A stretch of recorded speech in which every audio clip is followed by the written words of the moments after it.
Oh, ma belle, j'adore. Elle est en charge. C'est elle qui gère. Oh waouh. Ok, trop beau.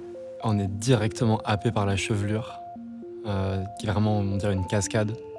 Je me demande si c'est une déesse ou bien alors c'est une grande noble vénitienne. En tout cas, ce qui est sûr, c'est qu'elle a de l'argent.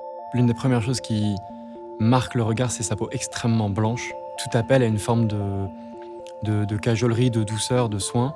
T'es trop stylé. T'as pas peur que ton vêtement te tombe un petit peu sur l'épaule parce que ton épaule est belle en fait. Peut-être trop parfaite. Je crois que j'aurais aimé qu'il y ait un tout petit défaut. Elle m'aurait encore plus plu. Je sais pas si le Titien s'y connaît très très bien en maquillage. Ça se voit qu'il a beaucoup observé les femmes en tout cas. Pourquoi cet homme est là derrière? Est-ce que c'est pour des essayages? Est-ce que c'est pour de la coiffure? En tout cas, je m'imagine une scène hyper intime. C'est un peu La Belle et la Bête, ouais, c'est rigolo.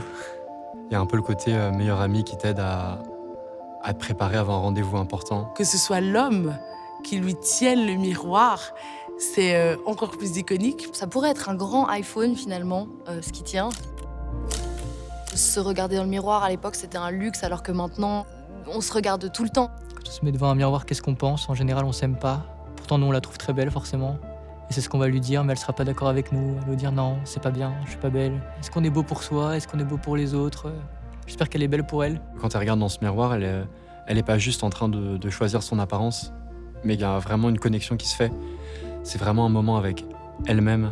Dans la définition du défaut aujourd'hui, on lui en trouverait plein. Mais je pense que les défauts, c'est aussi une conception d'un temps. Ouais, ça renvoie à nos heures passées devant le miroir pour atteindre ce canon de beauté qui finalement, dans 200 ans, ne sera même plus actuel. Si je la croisais dans la rue, je lui dirais de pas s'en faire pour elle, que tout est très bien, qu'elle se pose pas trop de questions et qu'il faut que le miroir reste son ami et pas justement son pire ennemi parce que ça va très très vite. J'espère qu'un jour, un canon comme toi reviendra au goût de la mode parce que je t'adore.